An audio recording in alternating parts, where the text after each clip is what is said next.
Good muggy morning. This is the Here We Go podcast. This is episode one. Going to be here talking all things Steelers. I'm going to be your host, Trent King. The obvious thing to talk about this morning is the signing and coming back of Cameron Sutton. Off the field, I'm not going to talk a whole lot about this. It's an ongoing case. I typically try to reserve judgment until after all of the facts are out. I will say this, there's already been an admission of guilt to some degree. What he did off the field is obviously just unexcusable. And there's no reason for any man to lay hands on a woman. I'll say that much. Not going to spend any time on that. I'm going to move forward from it and just talk about the player on the field for now. Might touch back on this later on once all the facts are out. On the field, what's he bring to the team? Well, he brings some solidity to the slot cornerback position in a way that we haven't had since Mike Hilton was here. So you have to feel really, really good about a guy coming in who has played well under this organization in this same system, coming in, stepping in a slot cornerback role. And I think one of the things that it seems clear to me that the team has done defensively this year is try to put Minkah Fitzpatrick back in the Minkah Fitzpatrick role, which is roaming free, being all over the field, creating turnovers, creating havoc, striking fear into the hearts and the eyes of quarterbacks all across the NFL. This move indicates that they are really dedicated to just solidifying the defense, like I said, but also trying to keep Minkah Fitzpatrick out of the box and allowing him to play in a very Minkah Fitzpatrick type of way. So from that standpoint, I liked the signing. Cam has shown in his career he can play man, he can play zone. He made his name on the roster for the Steelers in this slot cornerback role. So it makes a ton of sense to move him back. I think you're going to hear people start talking a little bit about moving him outside if Dante Jackson starts to struggle. I don't think that's what the Steelers are looking at. He does bring flexibility to be able to do that. And I think that he is a smart signing from the standpoint of if there's an injury, he can move outside and he can play outside and he can play effective outside. Yeah, he struggled in Detroit, but his last year outside for Pittsburgh, he played really well. I don't think there was a question. He was our best corner on the team at that point. That's why it was a little difficult to watch him go in free agency. A lot of people wanted to pay him at the time. So you never know how things are going to work out in the NFL, and it just so happens that here he is. He's back with the organization. He's going to be in the slot cornerback role where he made his name for the team, and I think it's from a strictly football standpoint, again, don't take this the wrong way, strictly football standpoint, it's a smart move. You've clearly upgraded, and I don't know that you could have relied on a guy like a Josiah Scott or a guy like a Beanie Bishop who's trying to make it as an undrafted free agent. It gives you some opportunity to develop a Beanie Bishop. The second thing, it takes a little pressure off of these inside linebackers. Now, Patrick Queen is going to be a three-down linebacker. I don't think there's any doubt in anybody's mind that he's going to be a three-down linebacker. He's going to be out there in coverage situations. He has tremendous range. He has tremendous athleticism. He can cover tight ends. He might even be able to cover some slower wide receivers in that slot role.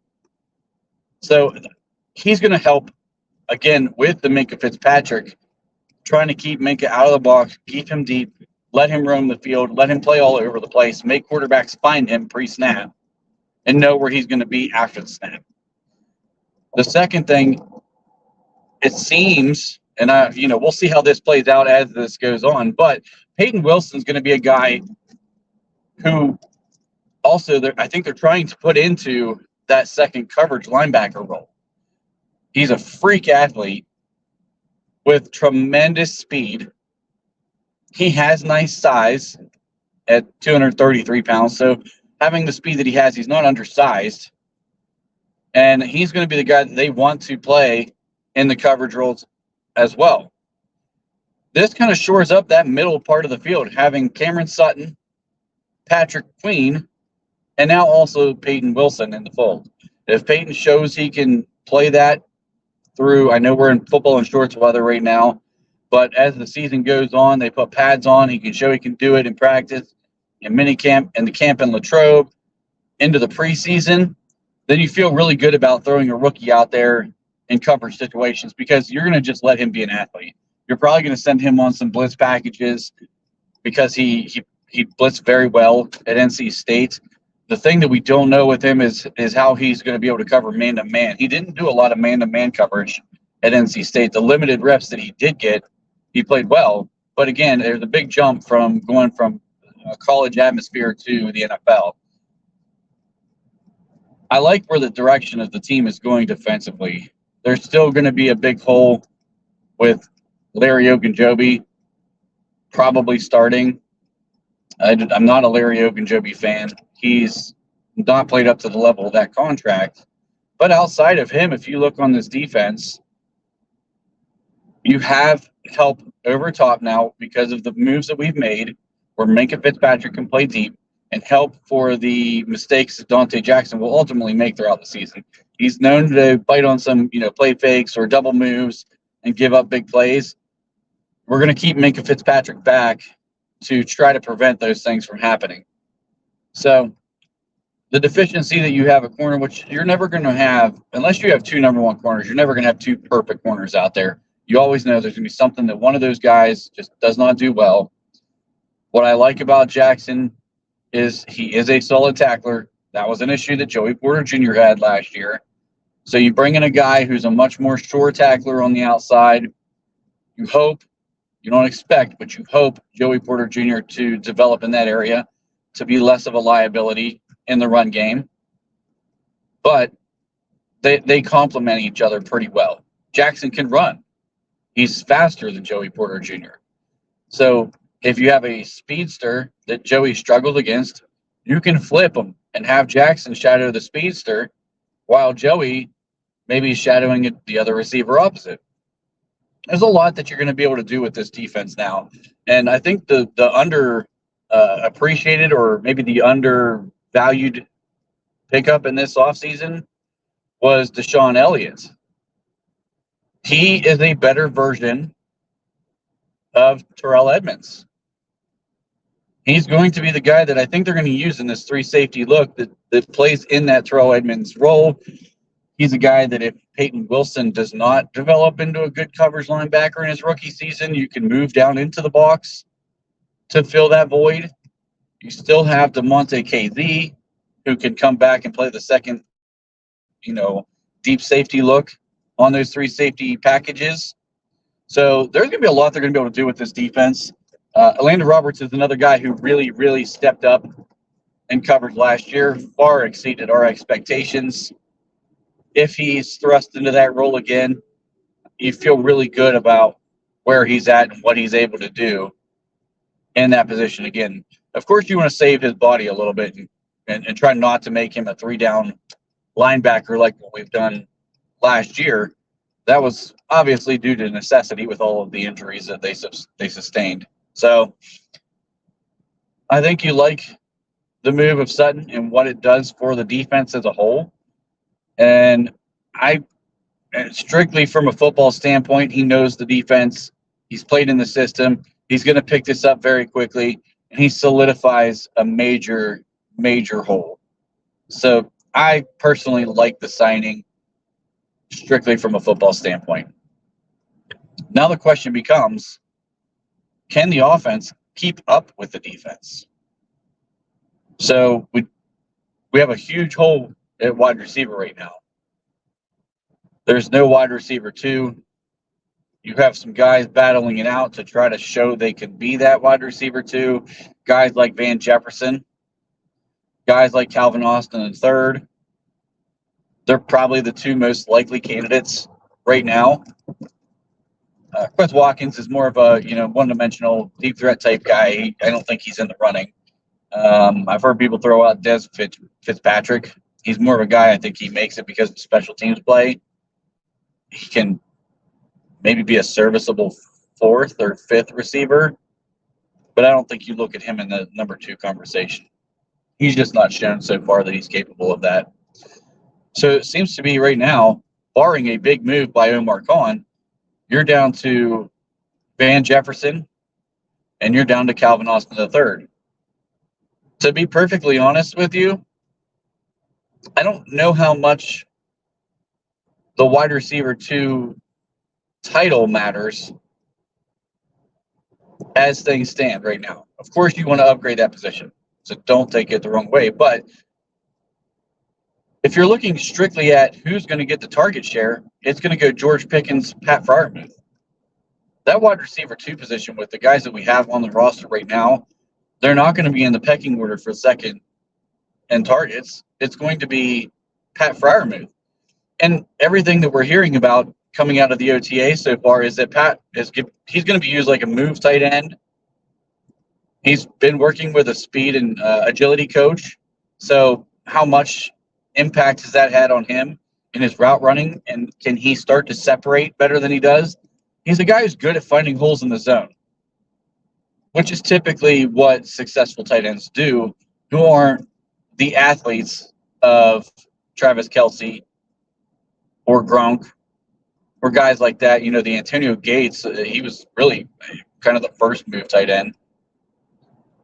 So I'm curious to see what the development looks like there for Pat Freiermuth. I think that he's somebody who has great hands. People forget that in 2022, he actually led the team in YAC.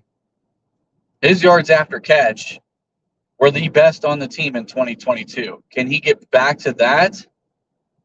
I hope so, because we're really going to need him to be that guy if he's going to be our wide receiver 2, you know, the de facto wide receiver 2, I should say. That's going to be the interesting storyline from camp outside of, obviously, how does this offensive line gel and who in the world is going to be the starting quarterback on this team and what production should we expect to see from the quarterback position.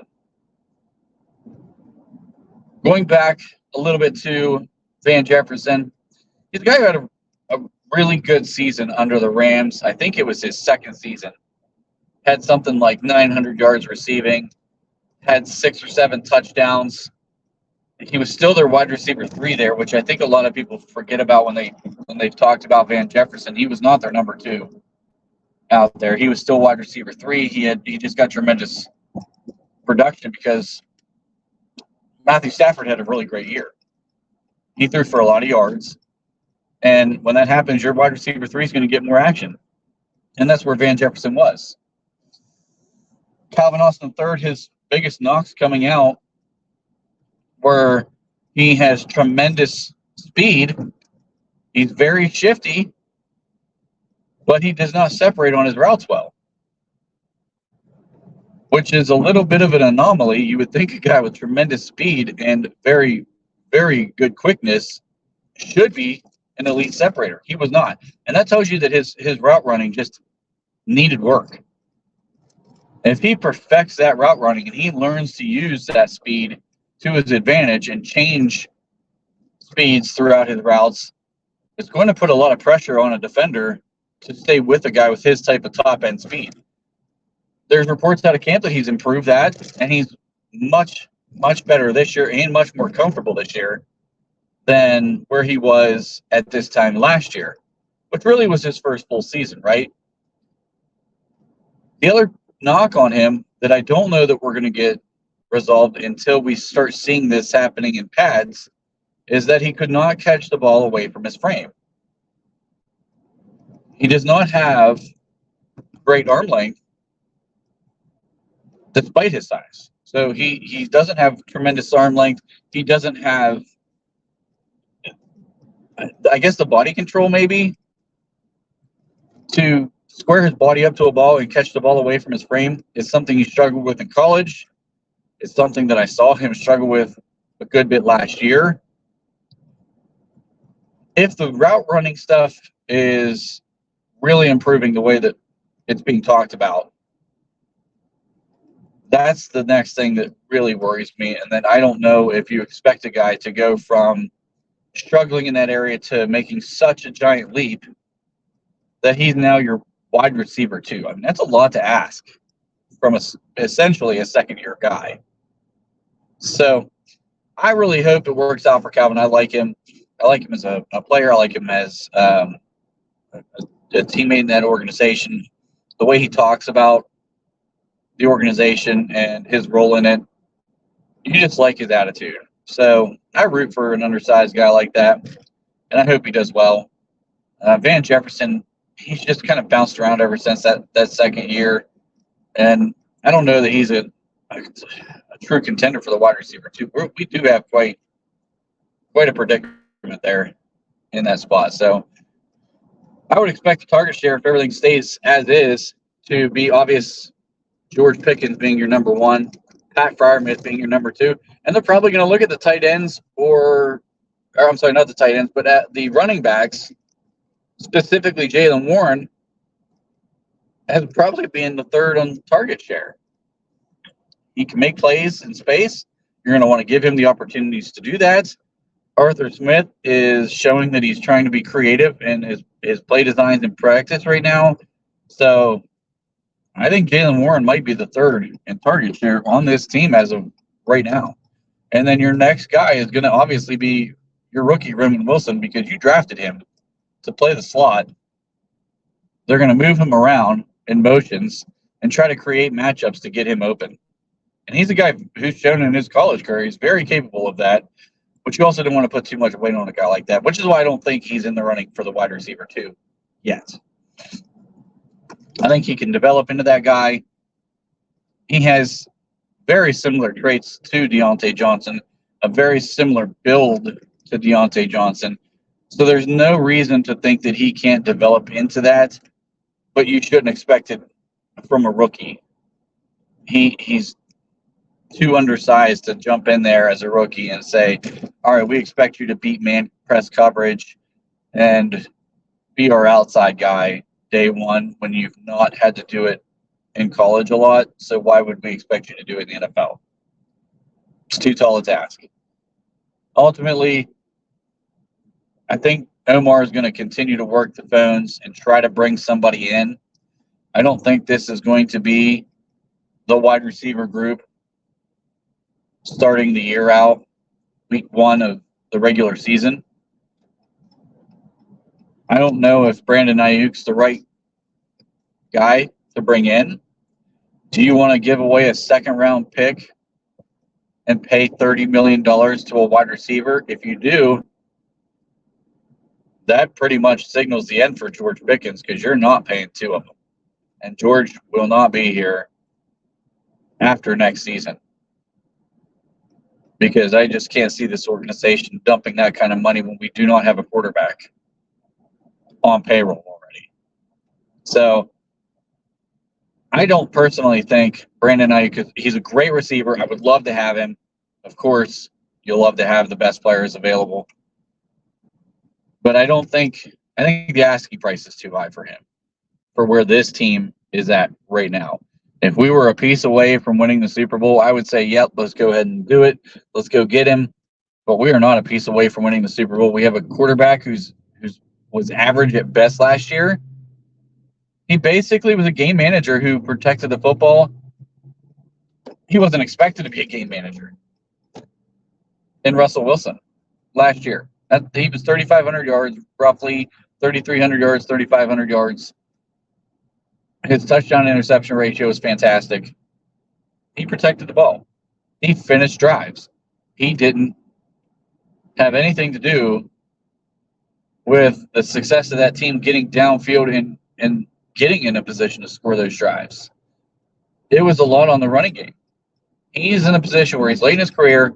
He's past his prime. He's going to need to be carried to the finish line and he can help put points on the board, but he's not going to be the same guy that was running around in Seattle and creating plays with his legs and making things happen that were, at the time kind of a little different than what we had seen in the NFL. That's not who he is anymore. He's winding down. He's trying to solidify himself as a Hall of Famer. He's not going to be an All-Pro. You need the offense around him to be better. He's not going to make them better. So I will understand arguments to bring in Aiyuk for exactly that reason. Is Aiyuk can make Russell Wilson better. But at the same time, I do not understand when we don't have a long-term solution at quarterback, bringing in a guy like that and acting like you're a piece away from winning the Super Bowl. We're just not. We're just not there. I would look more towards a guy like Courtland Sutton, if you can pry him out of Denver, who's going to come in at a very, very different asking price. Number one, the trade compensation isn't going to be a second-round pick. It's going to be something like a fourth-round pick, I would guess. And then when you pay him, if you give him what he's asking for right now in Denver, you're paying him at a much lower rate. And then you do look at, can you keep him and George Pickens? I think you can, for sure. That, to me, makes much more sense when you're talking about building a team that is not Super Bowl ready right now. You keep your second-round pick because we're going to have holes to fill next year, and you're going to need that second-round pick. Sutton's a good player. He's not going to move the needle the same way that a Brandon Aiyuk does, but there's familiarity with Russell Wilson. If you expect Russell Wilson to be the quarterback all year, that will help in integrating Russell into this offense and help Courtland Sutton, quite frankly, integrate into this offense because he knows Russell already. But you also don't have to pay out so much that you're not only giving away your second-round pick next year, but you're also throwing away George Pickens after next season. Because if you sign Aiyuk, I think Pickens becomes a trade target for a lot of teams. So I think that's kind of the current state of things. I'll talk about the offensive line in another episode. I do want to touch base on that. And I do want to touch base more on the Russell Wilson versus Justin Fields discussion. But as of right now today, I really wanted to touch a lot on the impact on Cameron Sutton, what he's going to do for this team. And also, now that you're pushing the defense forward, can the offense keep up? There's obviously a big difference right now between the two. So I appreciate everybody watching. If you like this episode, if you found the conversations intriguing, please like, share. I just want to draw out a little bit of conversation from Steelers fans. Quite frankly, my wife is sick and tired of hearing about the Steelers, and she's a Packer fan to begin with. So any help you guys can give me and just kind of finding an outlet to have some of these conversations is greatly appreciated. Thank you. Have a great day.